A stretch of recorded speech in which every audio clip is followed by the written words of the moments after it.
Encontros de inglês, último sábado do mês, e vocês aqui ouvindo uma radiozinha para começar. Bem-vindos, welcome everybody. Então, vocês sabem, eu sou o Isaac Trabuco e hoje nós vamos transmitir a 9ª edição dos Encontros de Inglês que começaram em janeiro desse ano. Hoje com o canadense Peter, já já eu coloco ele aqui online para falar com vocês. Mas eu tinha prometido na noite de ontem que eu traria uma novidade. E eu já quero falar de cara qual que é essa novidade, para que vocês também não fiquem super ansiosos. Em janeiro de 2022, eu estou planejando com alguns parceiros de levarem os encontros de inglês para o mundo físico e não ficar somente aqui no ambiente online, só nas transmissões. A gente espera, claro, que a pandemia esteja numa situação muito melhor em janeiro. Então, os encontros de inglês serão presenciais e não somente em São Paulo. A gente quer levar as pessoas para se encontrarem em ambientes de imersão, em lugares para praticar o inglês presencialmente, em São Paulo, em outras cidades do estado, em outras cidades do Brasil e, por que não, em outras cidades fora do Brasil. Então, a gente está se planejando, eu e alguns parceiros estamos aqui nos planejando para levar os encontros de inglês para o mundo físico, dentro de São Paulo, fora de São Paulo e também fora do Brasil. No final da transmissão, eu vou deixar para vocês um link para você que está interessado em praticar inglês se inscrever, deixar seu contato ali interessado, porque, repetindo, em janeiro, esses encontros de inglês que a gente está fazendo desde janeiro online, a gente vai fazer no mundo físico, no mundo real, com atividades culturais de imersão. Por exemplo, walking tours, por exemplo, receitas culinárias, por exemplo, viagens e por aí vai. Como eu disse, hoje a gente vai conversar com o Peter. Eu vou, como eu sempre falo, vou mudar para o inglês, mas vocês fiquem aí, participem comigo e com o Peter, se acostumem com o sotaque brasileiro, que é provavelmente o sotaque de vocês. Não sintam vergonha, eu sempre vou repetir esse aprendizado que eu tive com a Marta Celestino, da Ebony English, e com a Asia Bryant, da Collab English. O inglês não tem uma cara específica, a gente está acostumado a ver o inglês com essa cara de gringo e tal. O inglês não tem um rosto, o inglês não tem um país, o inglês é global, ele é mundial, você pode se apropriar do inglês, o inglês é seu, fique à vontade, fique aqui e sigamos. So, switching to English now. Peter, are you there? I am here. Hello. So, how you're doing? Are you okay? I'm Good? doing okay. I'm doing okay. Getting over a little bit of a cold, but I'm pretty sure it's just the normal one. So. Yeah, and you said you are a farm boy, so you're stronger than most of people. Yeah, I'm not. Yeah, well, I don't know. I guess we're supposed to pretend that we're not sick when we're sick. So I feel, I'm operating like everything's fine, but I also know that I've lived the city life long enough now that I also know that I am sick. So that's fine. So Peter, you look awesome. You don't look messy or something else. So apparently it's okay. Yeah, I guess so. So I don't know. I think we should start by, you can introduce yourself and say where you're from, because we're gonna talk about really, really deep subjects today. Normally, I am more easy in my conversation here, but I don't know. You and me, we have been talking a lot, and I can see that our conversations go really, really deep. So I don't know. So to start it like lightly, I don't know. You can introduce yourself. Sure, and say where you're from. I'll try. You'll have to. Yeah, I think you've made a good plan, because I tend to not be able to stay on the simple topics. So we're good that way. So yeah, I'll let you rein me in. I'll try to give my quick recap. My story is quite long, just because it's got so many parts to it and random junctures and whatnot. So, but yeah, originally I grew up in a province called Saskatchewan. So just, Brazil has states, we have provinces, same thing. People tend to be more familiar with America, so it's above North Dakota, roughly. The one way of maybe explaining where I'm from, most people also know California. So the province I'm from would fit in California 1.5 times. For context, California has more people than all of Canada. San Francisco, which I lived for a brief period, which is only 10 square kilometers, has as many people as all of Saskatchewan. And where I'm from in Saskatchewan, people in Saskatchewan are like, where is that? So I'm from that small farming type area. There's more remote places. I'm only 200 kilometers north of the U.S. border where I was born, which is quite common story for most of the Canadians. But yeah, I grew up in a small farming community. We had farmland, but when I was quite young, my dad, we ended up renting out our farmland, and I'm from an entrepreneurial family. We had the local lumberyard and construction company. So I grew up there until I was 17.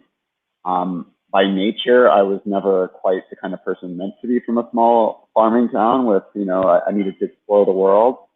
So at that age, I finished high school, and I think about a week later, I popped into a car and drove to the next nearest big city, which is about 8 hours away.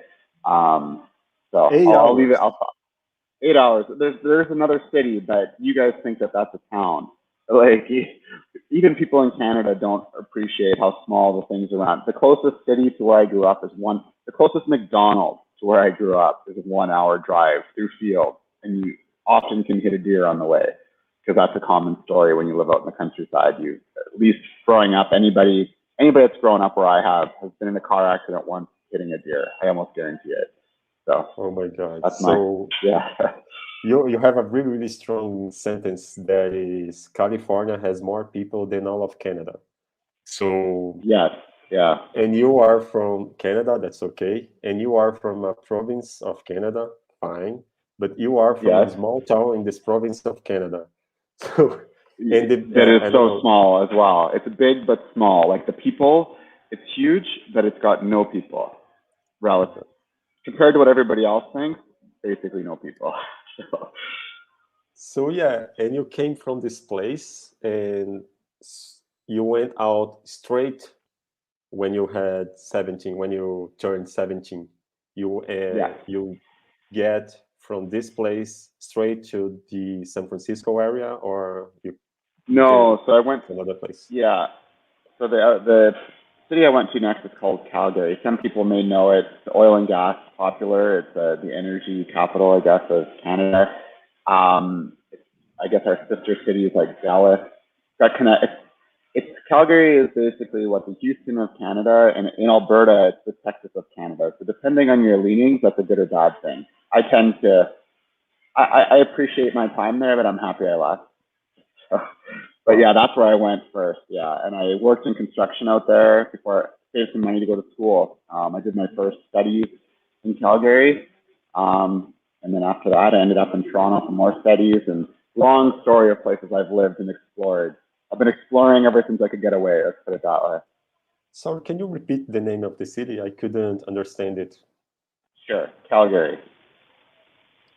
88 Olympics. John Candy. There's a movie. People that. John Candy, Cool Runnings, the Jamaican bobsled team. That was in Calgary. Oh my God. Very cool. Very cool. So then, after working on construction, I didn't know that, just so you know. So after working on construction, you went to technology. Am I right? Yeah. Yes, basically, it's a way to sum it up. I think I've always had a very, as you know now, a very analytical mind. So I dissect things. Even growing up on the farm, I was always ripping apart things that nobody wanted me to be messing with. And where I was from, like, we didn't get this is too long of a story, but I'm from, when we consider technology, like, I'm old but not that old, and I'm about 20 years gap. When the major cities had, how do I want to put this? I grew up with party lines. Now, I don't know if anybody knows what that is. Rural Brazil, I'm sure some people are familiar, at least at one time. But I had to listen to as a kid, the phone would ring in very different rings, not because of different numbers inside of the same home, but different people that lived in different parts of the farming countryside. We were all on the same phone line. So if you're people that still have home phones, you pick up the phone in the house, you can hear your mom or your dad talking in the next room. Where I'm from, or the time warp I'm from, I could hear Jackie Thompson 3 kilometers away screaming at me to get off the phone because I had picked it up while she was talking to somebody.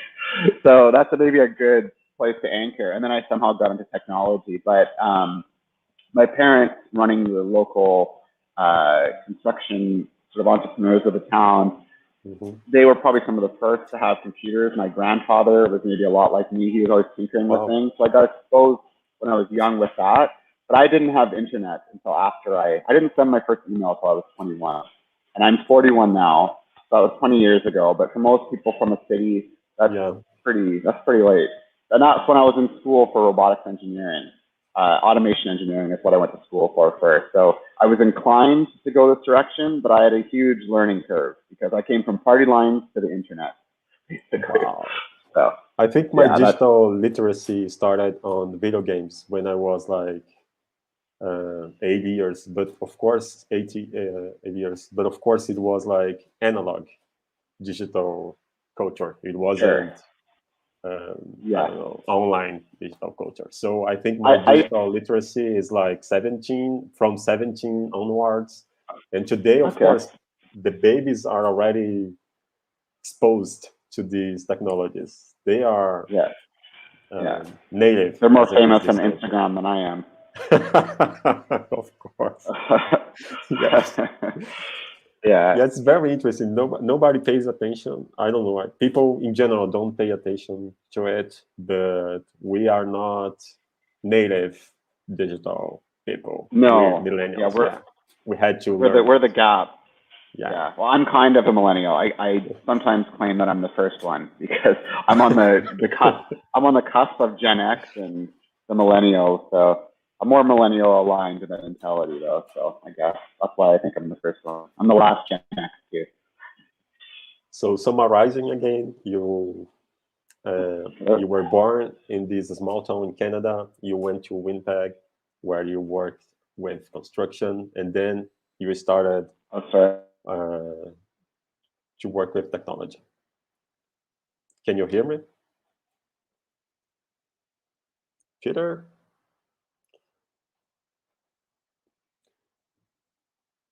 I think he's frozen. Peter, are you there?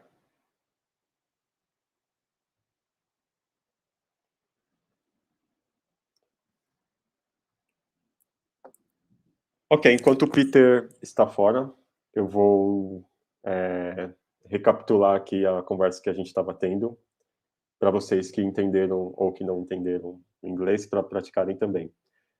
A gente estava conversando sobre de onde ele veio, e ele veio de uma cidade pequena no Canadá, e ele falou de forma muito divertida que o Canadá tem menos pessoas que toda a Califórnia.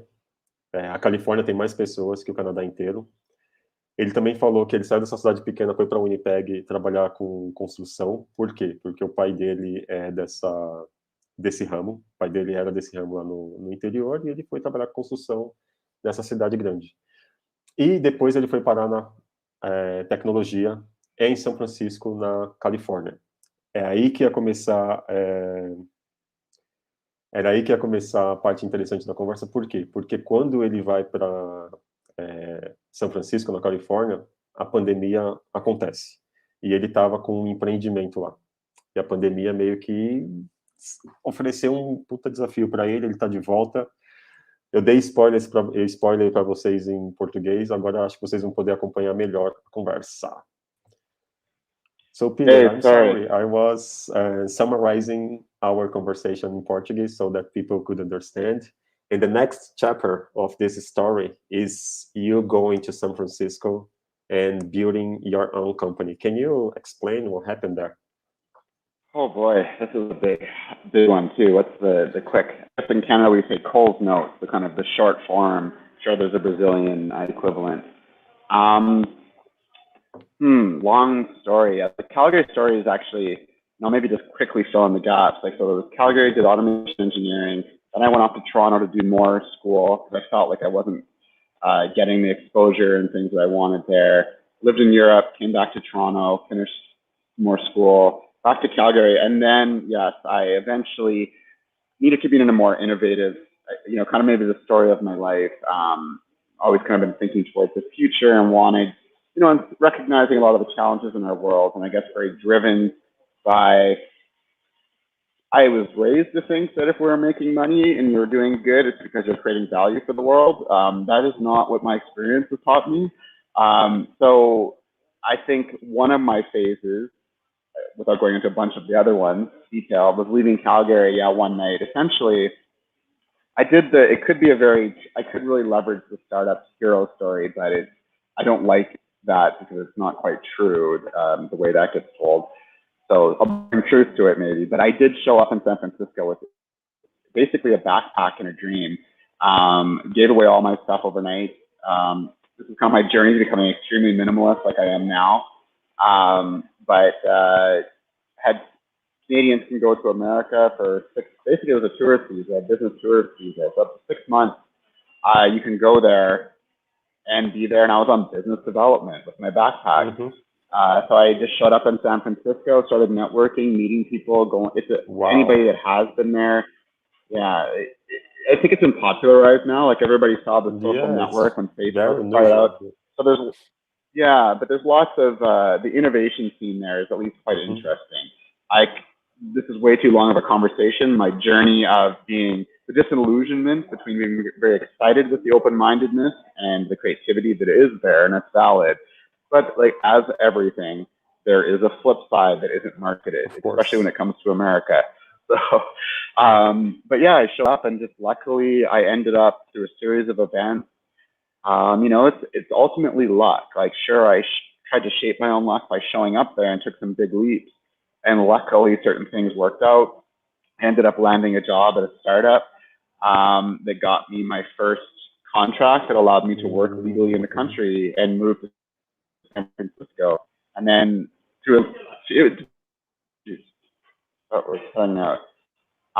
but then eventually, yeah, I ended up launching my own startup, which is kind of the San Francisco dream. Based a lot on the story of my own life, but trying to create, I don't know if we're still recording, I'm getting.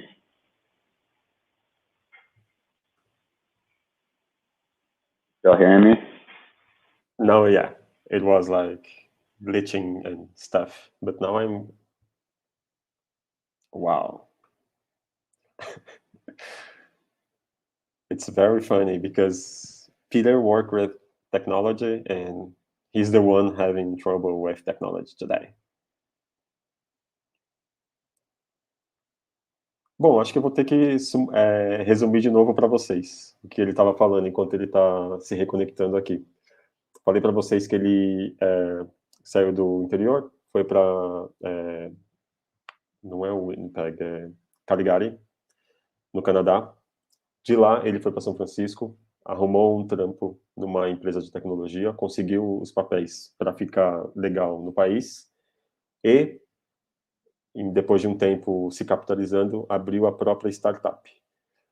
Nessa hora que ele abre o empreendimento dele, ele não demora muito, assim, acontece a pandemia, que era isso que ele ia contar, mas, putz, que pena que a internet não está ajudando muito ele hoje. Eu vou remover ele aqui da tela para passar para vocês. Enquanto ele está consertando ali a transmissão, o Peter, na verdade ele está em São Paulo, para vocês saberem. Enquanto o Peter está arrumando ali a transmissão, eu vou... Hi, Roberto. Peter is from Canada. Enquanto o Peter está arrumando a transmissão dele, eu vou contar para vocês essa novidade que eu queria contar sobre os encontros em inglês. Esses encontros que eu estou transmitindo aqui agora estão acontecendo desde janeiro. Então, começou lá em janeiro, sempre no último sábado do mês eu convido um estrangeiro para participar aqui com a gente dessas conversas e para vocês também se acostumarem, tanto com sotaque, enfim, brasileiro, e também tentarem perder a vergonha de falar. Mas eu estou querendo, no ano que vem, eu estou conversando com alguns parceiros, trazer esses encontros para o mundo físico, para o mundo real. E aí, no final da transmissão, eu vou encaminhar, colocar aqui no chat, um link para você que está interessado em participar desses encontros no mundo físico, no mundo presencial, se inscreverem, porque em 2022 a gente vai começar a fazer isso ao vivo, presencialmente, perdão. Peter is back. So, okay, Peter. Hey, sorry. No, that's fine. It happens.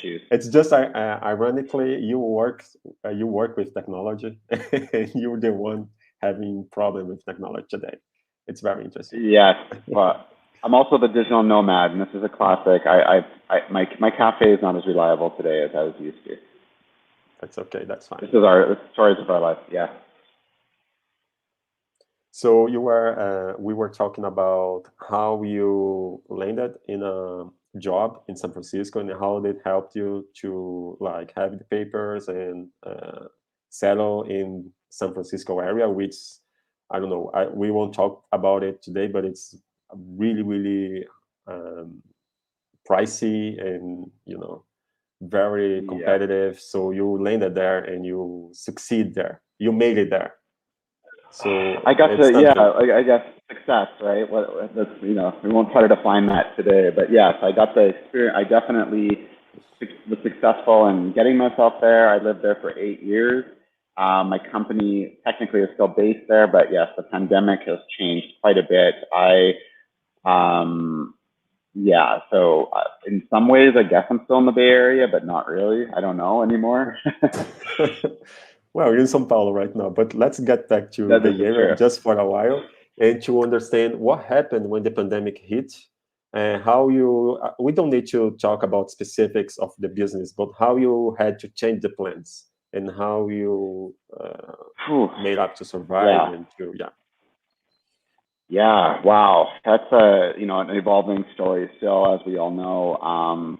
Initially, so the foundations of the business is like, I was providing homes. Like over time, the duration, I had about 1,000 people living, not at one time living through me, but when the pandemic hit, there was about 30 some people whose lives in San Francisco were living in homes that the company is all based on providing and creating, and actually also Vancouver, because we won't go into the details of the company, but across 2 cities, there's 4 homes full of people living together. Very much, I won't go into the details, but once the pandemic hit, you can just imagine, well, we've all probably had very interesting experiences, even with our own family, the different directions and concerns and ways between conspiracy theories and, very much more rational fears and reactions.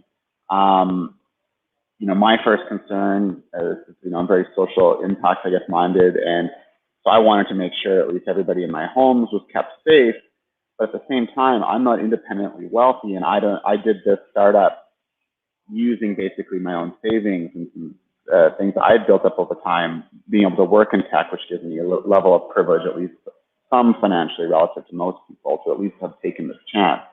Pandemic hit though, and it unleashed a whole range of things. I could not afford, given the cost of housing in San Francisco, I did not own these homes. I had huge amounts of bills and obligations. Big corporations aren't being as concerned about people as I was trying to be, and just even the way business is generally done. So I was caught between a rock and a hard place.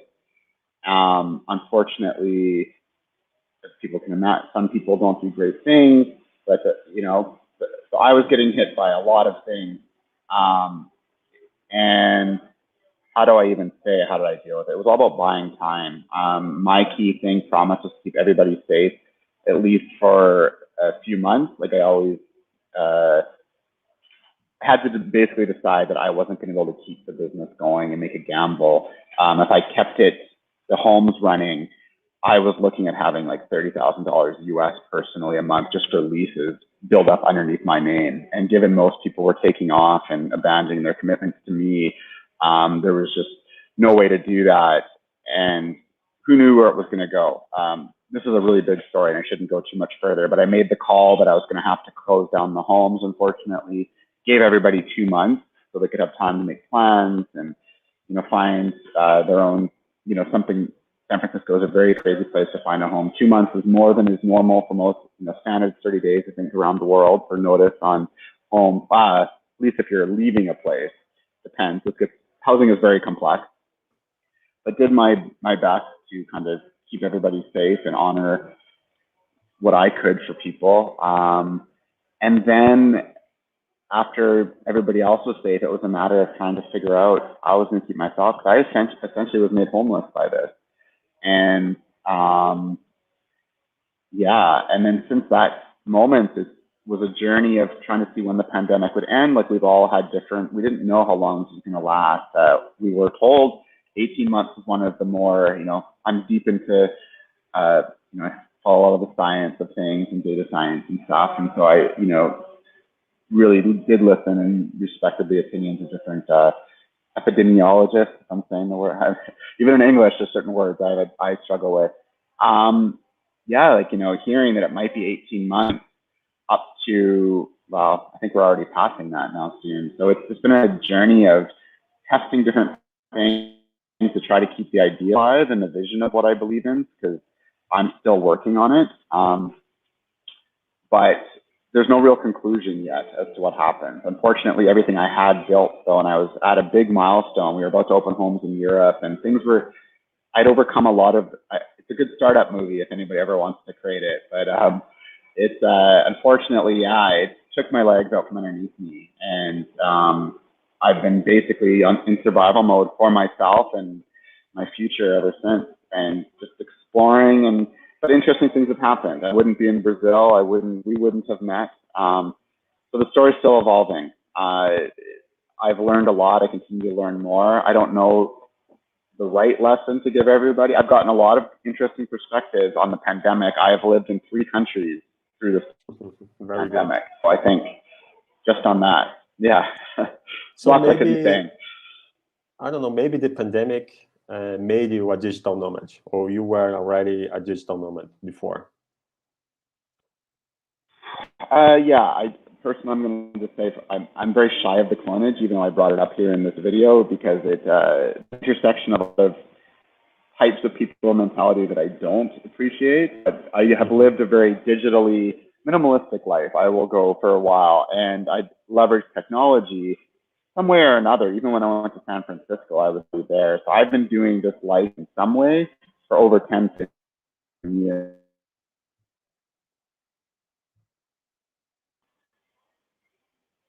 Still here? I can hear you. So I think you're gonna crash again. It's very interesting.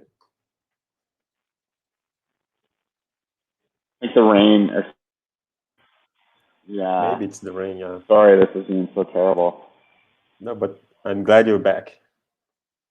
Okay, yes, not as long this time. Yeah, being a digital nomad, I guess I've been living that life in some way for quite a while. A lot of the company's idea was helping make it safer. I want people to have access to the life I created for myself without doing all the crazy things I did to create it. So that was basically, that's a key part of the concept that I've been working on. So, but yes, I've been untethered or unanchored from the physical world for at least 6 years now, where I set up my life so it was very easy when the pandemic hit to do what I needed to survive and be wherever I felt my people were. The key things that matter in life, really your relationships and your experience with what matters. So yeah, that's what's ended up me being, I was in Rio, you know, up until 2 months ago. So I've already changed 2 major cities in Brazil. So. Wow. So wow. I think you made it again, because it's not easy. Still alive, you're right. Yeah, yeah, because can you see this trajectory, this path you are walking in the world, like coming out from this small town in Canada, going to Calgary, working construction, and then to San Francisco, and then Brazil. So it is something. So maybe we should, Peter, are you there? Yeah, okay, he's crashing again. Just let me know when you're back. Bom, enquanto o Peter está se ajeitando ali, eu acabei de colocar nos comentários aqui do chat o link para vocês que querem participar dos encontros de inglês presenciais em 2022, aqui em São Paulo e também em outros lugares do Brasil, e por que não fora do Brasil. Só clicar aqui no link e deixar seus dados ali. Daqui a pouco, quando o Peter voltar, eu vou convidar o Flávio Félix, para bater um papo com ele, e a gente conclui os encontros de inglês deste sábado de setembro. Vamos só esperar um pouquinho aqui para ver se ele volta. Enquanto isso, repetindo aqui a novidade para vocês. Desde janeiro, a gente organiza esses encontros de inglês todo último sábado do mês, mas em 2022 a gente vai querer fazer esses encontros presenciais. Deixe seus contatos no link que eu deixei aqui nos comentários, e em 2022 vamos viajar aí pelo Brasil e descobrir culturas e praticar o inglês ao mesmo tempo. Peter, would you mind if I invite Felix to talk to you a little bit? Sure, let's hope my connection keeps us together. Let's do it. Hello, Flavio. Hello, how are you? We're good. How are you? Hi, Peter. I'm Flávio. I live in São Paulo with my sister Karina and my pets Joca and Aisha. and my sister's pets, Dandara and Gal. More pets. I am a psychologist. I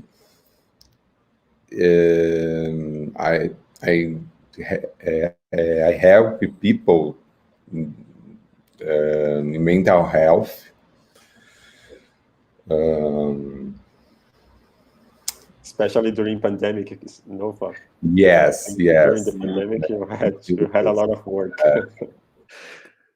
Yes. More work in pandemic. Okay.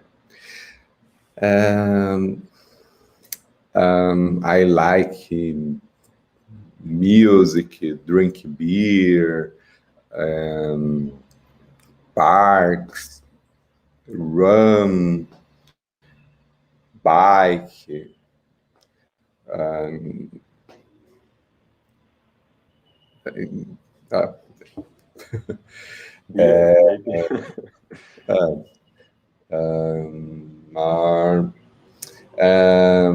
I lived in Jardim Ângela, São Paulo,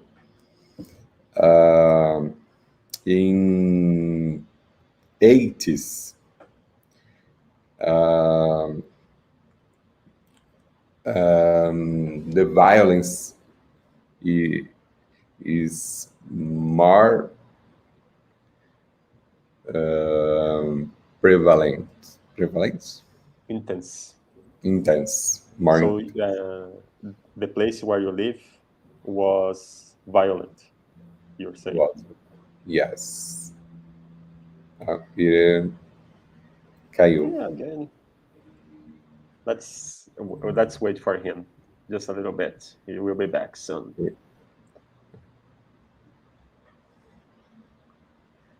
Peter!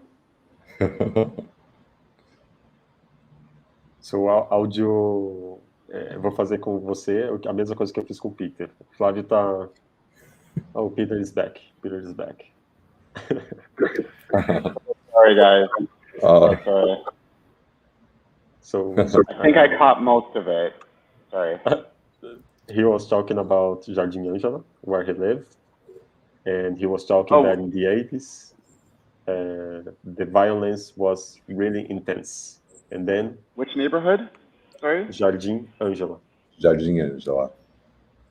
I will write in the screen.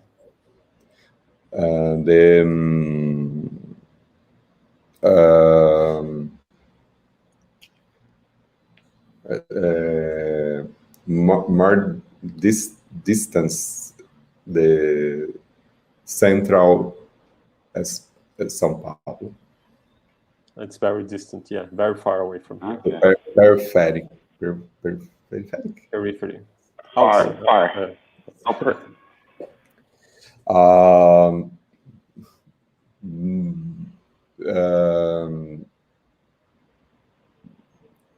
Mas, como que eu falo? The people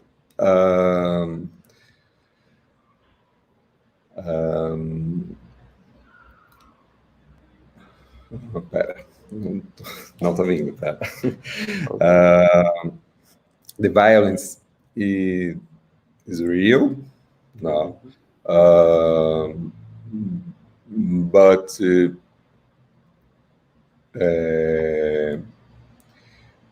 no history. The danger of a single story. So we were talking about just a single story. Yeah. The single story, no. So the violence is real, but the people only talk about it, and it's not true. There is not only the violence there. The good side is missed. Yeah. There are good sides. There is a good side. Yes. So what is the good side of Jardim Ângela? The community support, sports, art,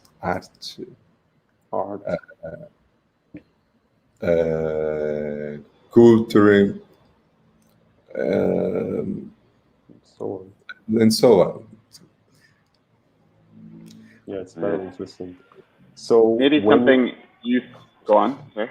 No, please go. I was maybe going to want to drop. I was going to drop something in there because I think this is an important thing. Just to even get back to the Brazilians of what he said there, because I think many Brazilians maybe feel this way, or there might even be impressions outside of.